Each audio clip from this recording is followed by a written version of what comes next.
천국을 경험하는 행복이라 했는데요. 여러분들 예수님께서 가르쳐 주신 말씀 중에 이 세상에서 가장 잘 알려진 말씀이 사실 마태복음 5장에서 7장에 있는 말씀입니다. 우리가 산상수훈이라고 그러죠. Sermon on the Mount. 근데 이제 그 중에 이제 첫 부분이 보면은 이제 팔복입니다. 이 팔복도 너무나 잘 알려진 말씀이죠. 우리가 지난주에 3절까지 보았는데 오늘 좀 더 좀 자세히 보았으면 하고 이 부분을 좀 생각하고 있습니다. 근데 왜 이렇게 팔복이 유명한지 아십니까? 아마도 이제 복이라는 말 때문에, 그렇죠? 사람들이 복을 좋아하잖아요. 복하면은 굉장히 관심을 갖지 않습니까? 하지만 예수님께서 가르쳐 주신 이 팔복의 복은요, 원어의 의미를 생각할 때 이게 여기서 복은 뭐 물질적인 뭐 축복 아니면 뭐 채워지는 복 이게 아니라고 했습니다. 행복하다. 아니면 좋게 보이는 하나님께서 좋게 좋아하시는 이제 그런 의미를 가르치고 있다 이렇게 말씀드렸습니다. 영어로 본다면 happy or receiving God's favor 이런 얘기죠. 그러니까 3절을 우리가 다시 읽어보면요. 심령이 가난한 자는 행복하게 되나니 행복을 경험하게 되니 이는 천국이 그들의 것이기 때문이다. 이제 이런 말씀인 거죠. 그래서 저희가 지난주에 제가 행복과 또 기쁨의 차이를 좀 설명을 드렸습니다. 제가 야외 예배 때 기쁨은 이제 이 내 마음 속에 솟아나는 것이고 이 행복은 내가 처한 상황에서 얻어지는 것이다 이렇게 얘기했죠. 그래서 우리가 이제 주님께서 주시는 그 기쁨을 내 안에 품을 때 사실 우리가 예를 든다면은 힘들고 어려운 상황 속에서도 우리가 기뻐할 수 있는 것이 영생의 소망이 있기 때문에 우리는 그 기쁨을 간직할 수 있고 기뻐할 수 있는 거죠. 하지만 행복은 일단 내게 주어진 선택이라고 하였습니다.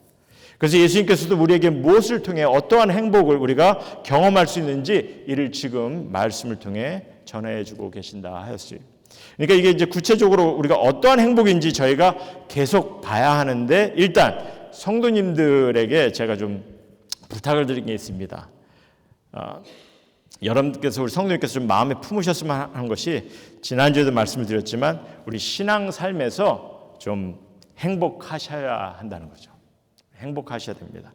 행복한 삶을 선택하셔서 행복하게 사셔야 돼요. 신앙의 삶도 행복한 삶을 사셔야 됩니다. 그냥 어떻게 삶을 견뎌내고 언젠가 뭐 삶이 좀 안정이 되고 뭐 완벽함을 추구하게 되면은 그때 행복하게 살 수 있지 않을까? 그게 아니라는 거죠. 문제를 개선하고 뭐 주어진 여건을 좀 바꿔보면은 행복하게 되지 않을까? 그렇게 생각하는 이들이 참 많이 있습니다. 그래서 주위 환경을 바꾸려고 합니다. 주위에 있는 사람까지도 바꾸려고 합니다. 그러면 내가 행복하지 않을까? 하지만 이 세상에는 문제가 없는 그런 삶은 있을 수가 없는 거죠. 내게 주어진 삶 속에서 행복해하는 것을 우리가 배우고 선택해야 하는 거죠. 이를 너무 잘 아시기 때문에 예수님께서도 산상수훈의 가장 첫 번째 말씀부터 행복에 대한 가르침을 가르쳐주고 계시더라는 겁니다. 더러 이제 신실한 신앙이 되기 위해서 뭐 고통을, 뭐 힘든 일을 감수해야 된다 이렇게 생각하는 이들이 좀 많이 있어요. 물론 주어진 상황이 그렇다면 우리가 감수를 하긴 해야죠. 하지만 이런 생각을 너무 이렇게 고수하려다 보면요, 신앙인들이 행복해 보이면 안 된다 이렇게 생각합니다. 어떤 열심이나 어떤 이제 훈련하는 그런 삶을 계속 유지하는 그것이 중요한 것으로만 생각하려고 할 때가 좀 많아요. 그래서 좀 여유로운, 뭐 행복해하는 그런 삶을 받아들이지 않으려고 하는 일도 더러 있다는 거죠. 그리고 더런요, 성경에서 이게 하나님의 뜻이나 이 가르침이 다만 영생의 삶에 초점이 돼 있다 이렇게 여기는 사람들이 많이 있습니다. 하지만 이 가르침은요, 우리가 너무나 많은 부분, 우리가 성경 말씀을 우리가 보시면은 너무나 많은 부분이 이 땅에 믿는 이로써 우리가 살아갈 때, 이 땅에서 우리가 살아갈 때 정말 경험해야 할 것들, 나눠야 할 것들, 필요한 것들을 우리가 가르치고 있는 것을 말씀해 주겠습니다. 그래서 그 가르침 속에는 오늘 말씀처럼 행복이 우리에게 주어진 선택임도 가르쳐 주고 있다는 거죠. 그러니 주어진 삶에서 올바른 선택 또한 너무나 중요하고 귀함을 말씀해 주고 있습니다. 사실 이 시간에 저희가 이 8개 이 팔복 중에 지금 3절과 10절의 말씀을 봤는데 한번 보시면 다시 심령이 가난한 자는 복이 있나니 천국이 그들의 것이라. 또 의를 위하여 박해를 받는 자는 복이 있나니 천국이 그들의 것임이라 이렇게 말씀해 주시죠. 그래서 이 두 개의 행복의 선택이 보면은 어떠한 행복으로 이제 주어지는지 말씀해 주고 있는데 둘 다 천국이 주어질 것이다 이렇게 말씀하더라는 거죠. 그래서 사실 천국 하나님의 나라에 대한 이 가르침도 조금 우리가 바로 볼 필요가 있다고 생각합니다. 우리 임마누엘 교회 성도님 다들 천국 가기를 소원하시죠? 아멘. 천국 가기를 소원하십니까? 그렇죠? 한 부자가 그 임종을 앞두고 하나님께 자기 그 재산을 다 천국에 가져가겠다고 그렇게 졸랐다고 합니다. 하나님한테. 그랬더니 하나님께서 안 된다. 그랬더니 이제 끈질기게 졸랐다는 거예요. 그러니까 너무 졸르니까 하나님께서 그래? 그럼 단 가방 하나에 네가 가져갈 수 있는 모든 재산을 가지고 가라. 그렇게 허락을 했다고 합니다. 그래서 이 부자가 잘 됐다 싶어가지고 모든 재산을 다 팔아가지고 금으로 바꾼 뒤 그 가방에다 다 집어넣고 가져갔어요. 그래서 이렇게 할 거라 하나님께서 아마 생각하지 못하실 것이다. 그리고 이제 그거를 이제 끌고서 이제 청문에 들어갔는데 베드로가 보자마자 소지품은 가지고 들어갈 수 없습니다. 그랬다는 게 있더니 부자가 하나님께서 허락을 하셨는데 가져갑시다. 베드로가 뭘 그렇게 가져가려고 그런지 한번 봅시다 하고서 베드로가 가방을 딱 열었는데 깜짝 놀랐다는 게 베드로가. 그러면서 하는 말이 아니 뭐하러 이렇게 잔뜩 도로 포장 재료는 가져왔냐고 그런 얘기를 하더라고요. 그러니까 천국은 뭐 이렇게 황금으로 이렇게 깔려 있다는 이제 그런 말 때문에 아마 이런 우스갯소리가 나온 것 같아요. 이 천국이 황금으로 깔려 있다는 말은 이게 어디서 나왔는지 저는 잘 모르겠습니다. 어쨌든 이제 이런 뭐 천국에 대해서 우리가 이렇게 좀 상상을 할 때가 좀 많이 있는데 사실 그런 천국을 간다면 얼마나 좋겠습니까? 너무 정말 감격스럽겠죠. 근데 이제 그런 곳에 가는 것도 중요하지만 오늘 주님께서는요 우리의 행복을 위해서 이 천국이 하나님의 나라가 주어짐을 말씀하고 계세요. 주어질 것이라는 그런 미래형이 아닙니다. 미래형이 아니에요. 행복을 위해 하나님의 나라가 주어진다는 거죠. 주어진다는 게. 주어질 것이요 이렇게 그들의 것이요 이렇게 얘기했을 때 사실 이게 미래형이 아닙니다. 그렇죠? 사실 복음서에서 보시면요 예수님께서 천국, 하나님의 나라에 대해서 엄청 많이 언급을 하셨어요. 가르쳐 주셨습니다. 그런데 천국에 관한 가르침을 여러분께서 이렇게 보시게 되면요, 물론 이 생 이후에 우리가 맛볼 수 있는, 만끽할 수 있는 그런 진정한 하나님의 나라에 대해서도 가르쳐 주셨지만, 예수님은 이 천국을 말씀하시면서 지금 우리 가운데 경험할 수 있다는 그런 가르침도 주고 계신다는 거죠. 그리고 그렇기 때문에 우리가 또한 이 행복할 수 있는 것이고, 저는 이런 말씀이 정말 놀라운 말씀이라고 생각해요. 이런 주님의 가르침을 우리가 그냥 이렇게 그냥 피상적으로, 추상적으로 좀 이렇게 생각하지 마셨으면 합니다. 천국? 과연 우리가 어떻게 경험해야 되는지 이렇게 좀 나름대로 그냥 이건 그냥 하나의 그냥 추상적인 말이 아닌가 이렇게 생각하는데 사실 우리가 나름대로 이 놀라운 말씀을 좀 곰곰이 좀 생각해 봐야 되지 않겠냐는 거죠. 누가복음 17장에 보시면요. 하루는 바리새인들이 예수님께 하나님의 나라가 어느 때 임하나이까 하고 물었어요. 예수님께서 뭐라고 대답하셨습니까? 하나님 나라는 볼 수 있게 임하는 것이 아니요 또 여기 있다 저기 있다고도 못하리니 하나님의 나라는 너희 안에 있느니라 이렇게 말씀하셨죠. 로마서 14장에 보면은 바울은 그런 얘기를 합니다. 하나님의 나라는 먹는 것과 마시는 것이 아니요 오직 성령 안에 있는 의와 평강과 희락이라. 성령 안에서 우리가 경험할 수 있음을 얘기하고 있다는 거죠. 그럼 먼저 예수님의 가르침을 통해서 우리가 어떻게 그러면 천국을, 하나님의 나라를 경험할 수 있는지 좀 봤으면 합니다. 그리고 하나님의 나라가 우리 가운데 임한다는 의미가 또한 무엇인지 구체적으로 어떻게 우리가 행복을 경험할 수 있는지 이 또한 우리가 봐야 되는데 우리 이제 이것은 좀 계속해서 좀 나누기로 하고요. 먼저 그럼 우리가 어떻게 천국을 하나님의 나라를 경험할 수 있는지 더러는 이제 하나님의 나라를 우리 가운데 경험하기 위해서 내가 막 선한 일을 해야 하고 내가 뭐 만들어 가야 되지 않냐 이렇게 생각을 하기도 합니다. 그래서 우리 가운데 천국을 이뤄 나가기 위해서 엄청 노력을 하는 이들도 많이 있어요.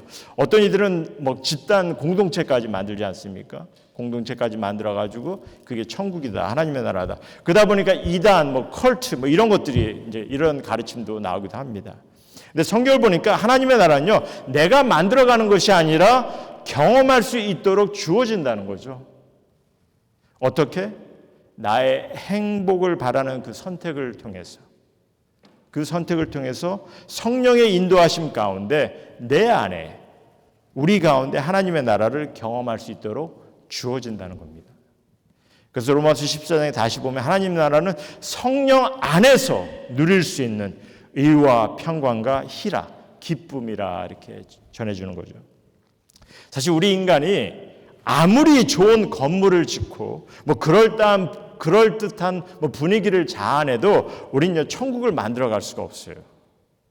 뭐 자비를 베풀고 뭐 병든 이를 고치고 뭐 굶주린 이들을 먹이고 뭐 이런 우리 스스로가 이런 것을 한다 하더라도 우리는 스스로가 하나님의 나라를 이룰 수가 없다는 거죠. 멋있는 찬양이 있고 뭐 열정의 기도가 있고 듣기 좋은 말씀이 있다 하더라도 하나님의 나라를 우리 스스로가 만들어갈 수는 없다는 겁니다. 성령님의 인도함 가운데 주어지는 거지. 그래서 사실 우리는 다만 우리가 이를 위해서 그러면 무엇을 우리가 해야 될 수 있는지 오늘 주님께서 두 가지를 말씀해 주시는데 하나는 심령이 가난하기를 가르치시는 거죠. 심령이 가난한 자. 그럼 심령이 가난하다는 것은 무엇을 의미하는 건지 제가 지난주에는 좀 결론만 좀 말씀을 드렸는데요. 조금만 더 보기로 하죠. 사실 심령이 가난하다는 의미는요, 뭐 삶의 가난한 그런 뭐 가난함을 말씀하시는 것이 아닙니다. 여러분들 성경에는요, 성경 어디를 보아도 가난한 삶을 권하는 말씀은 없어요. 가난한 삶이 영적으로 도움이 된다는 그런 말씀도 없고요. 주님은 여기서 말씀하시는 것이 영적으로 가난함을 말씀하시는 거예요. 영적으로 가난함.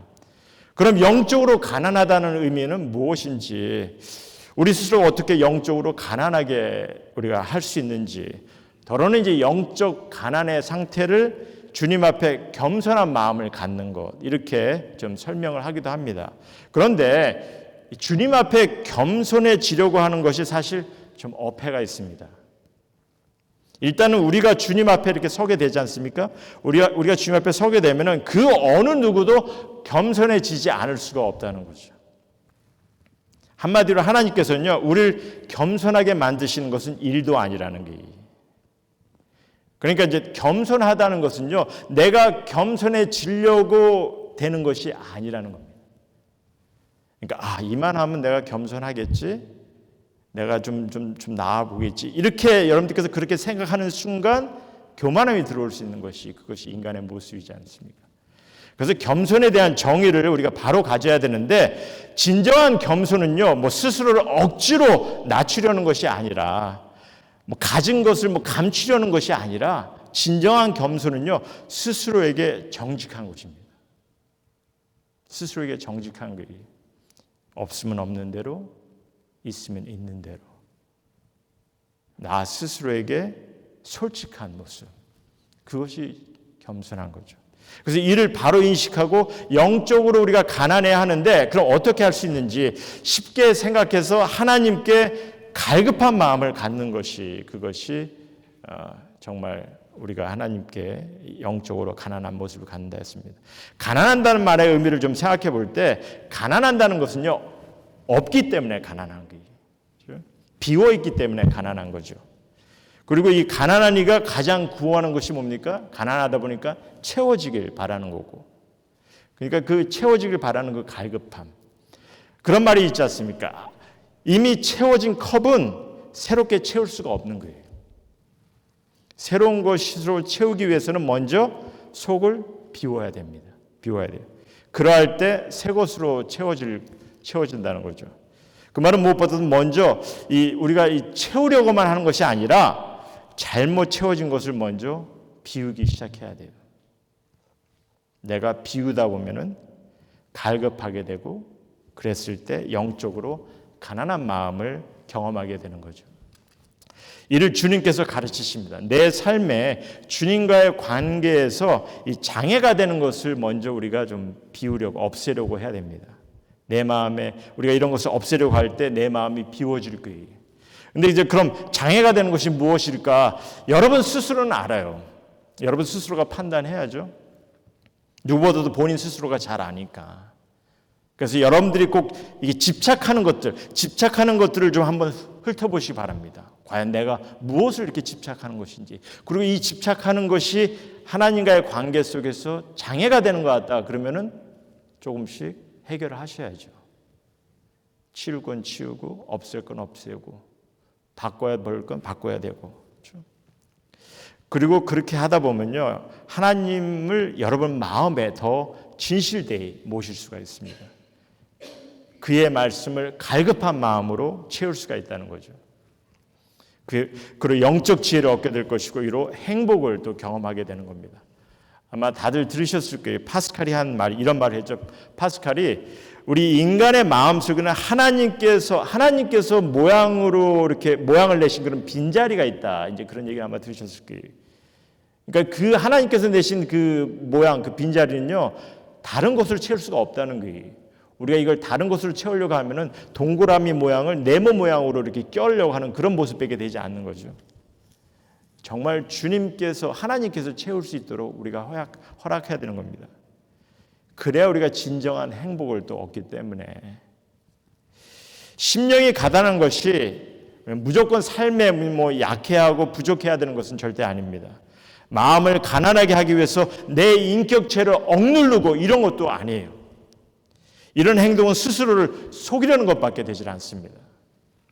다만 영적으로 갈급함을 갖기 위해서 스스로의 능력을 의지하는 것이 아니라 나의 모든 것을 먼저 주님을 의지하고 내 삶에 이 정말 세상에 잘못 채워진 것들, 이런 것들을 먼저 비우시고, 그리고 이제 내 삶이 주님과의 관계 속에서 매이도록 이렇게 해야 되는, 그래서 그를 바라보는 그런 삶을 살아야 되는 거죠.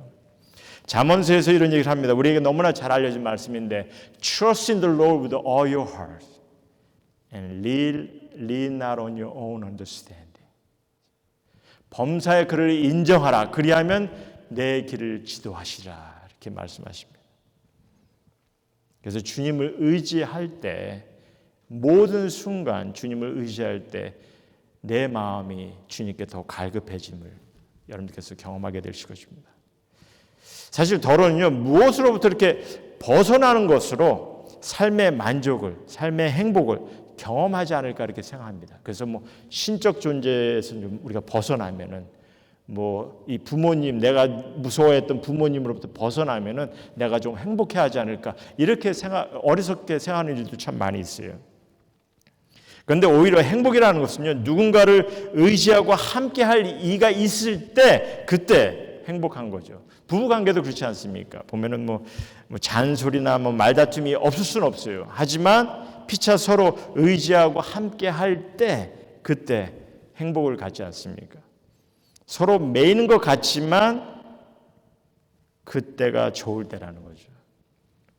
사랑이라는 것이 그런 거죠.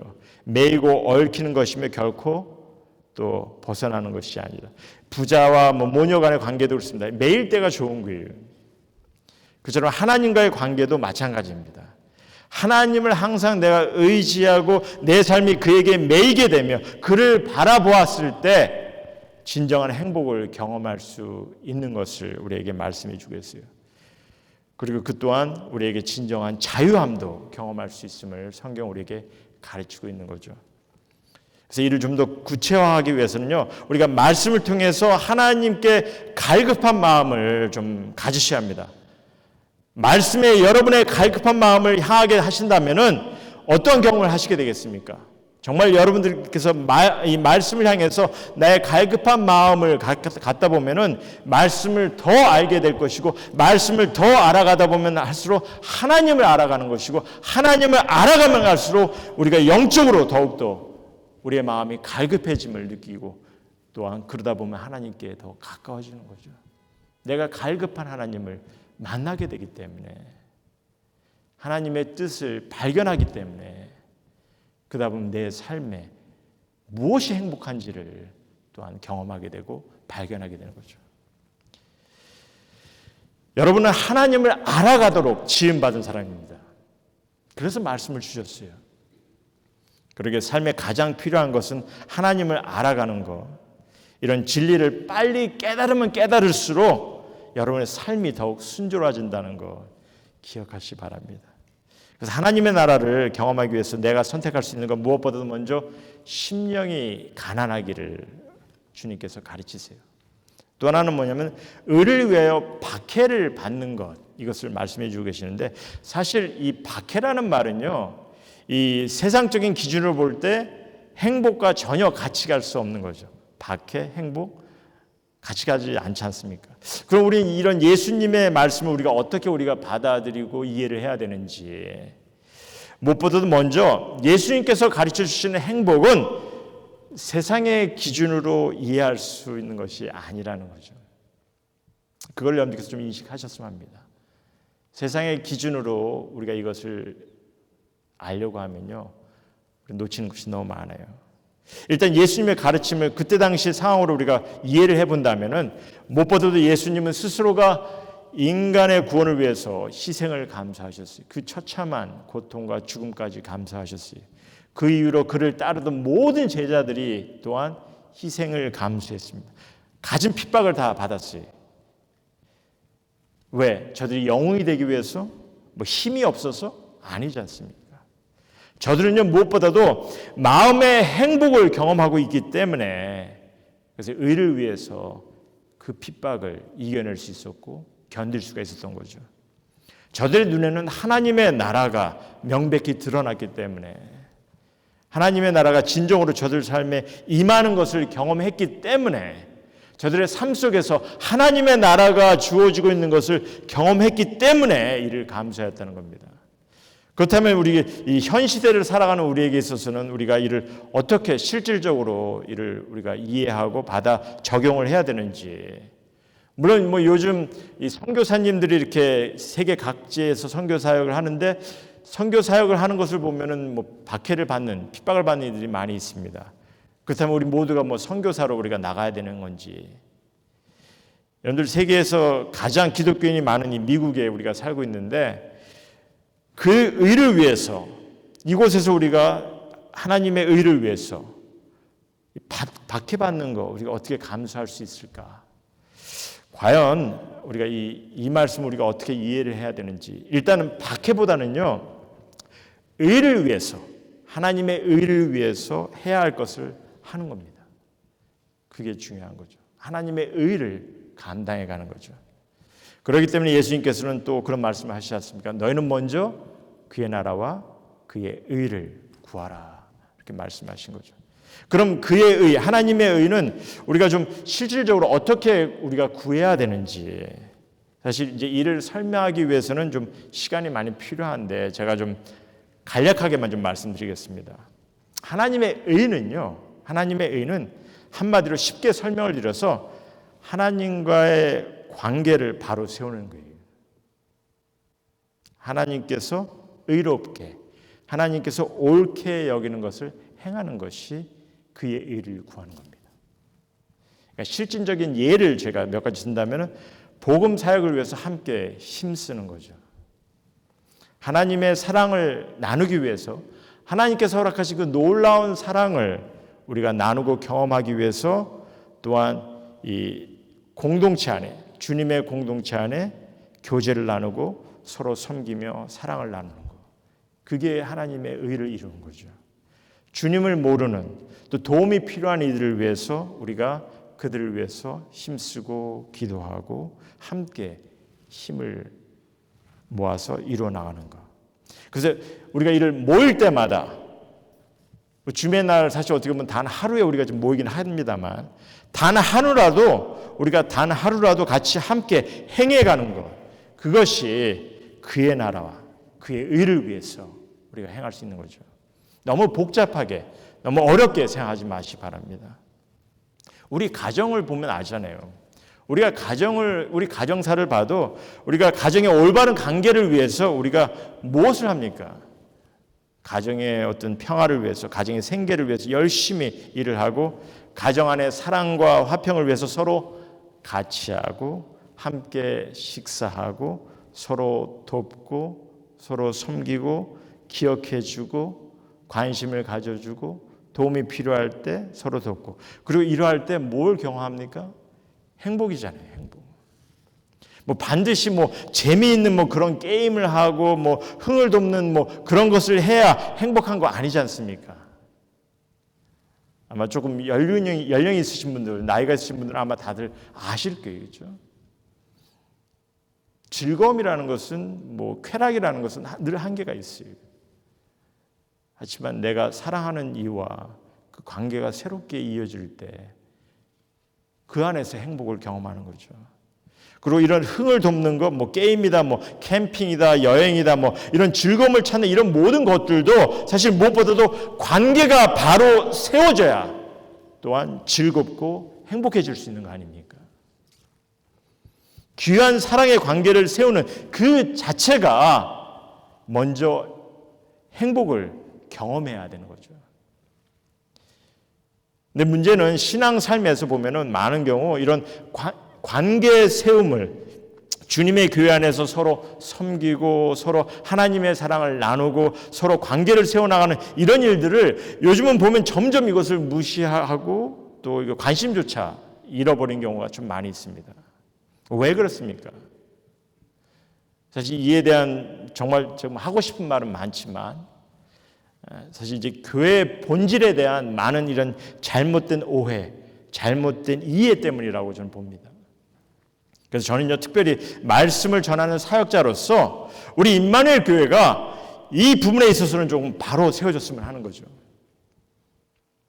이제 이게 사실 바로 세워지지 않는다면요 이런 교회의 본질에 대한 잘못된 이해를 갖고 있다 보면은 하나님의 의를 세우는 것을 방해하고 저해할 수 있는 겁니다.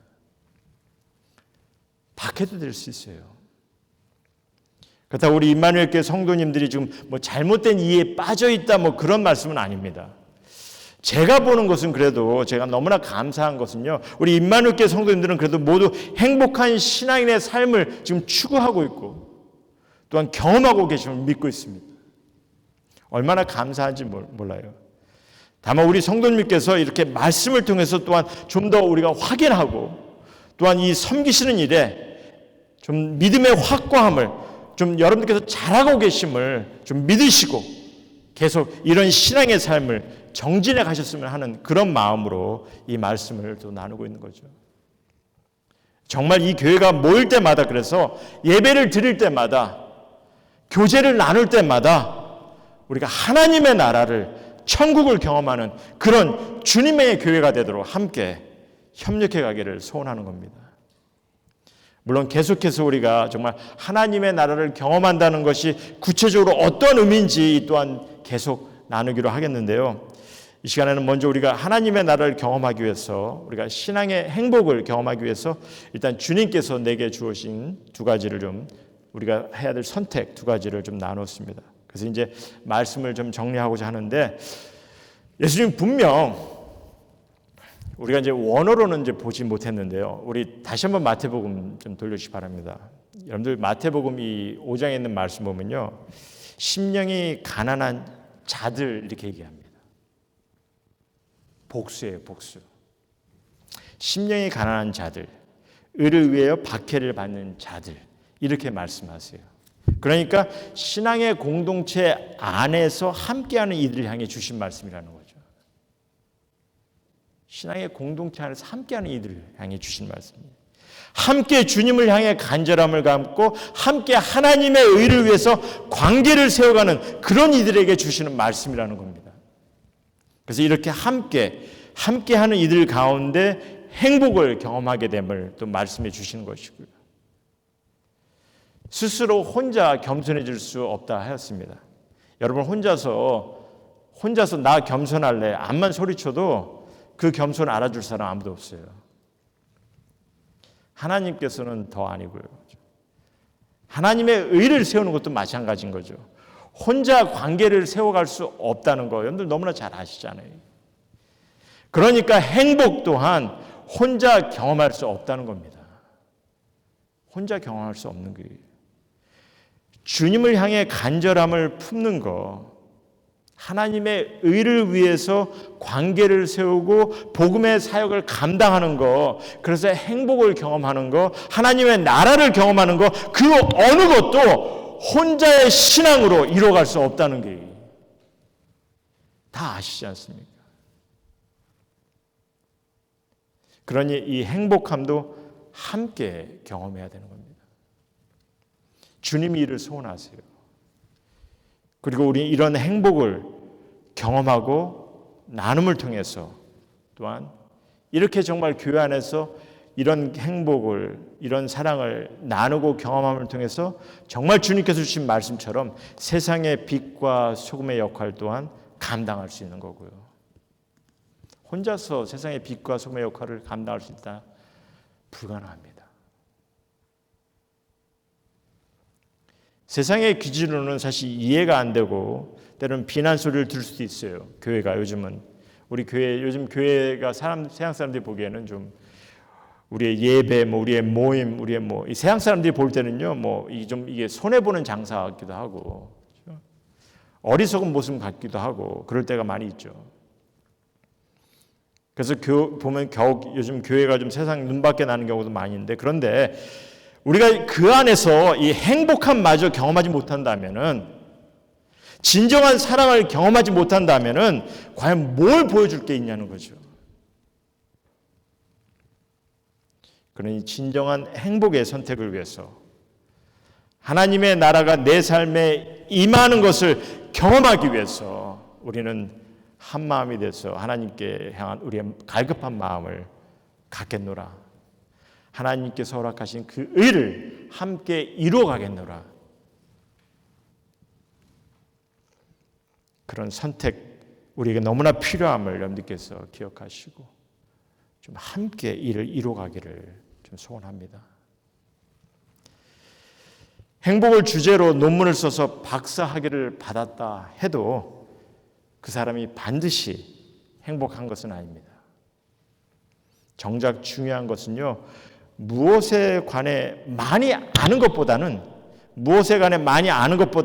그것을 누리는 사람이 되는 것이 중요한 거죠.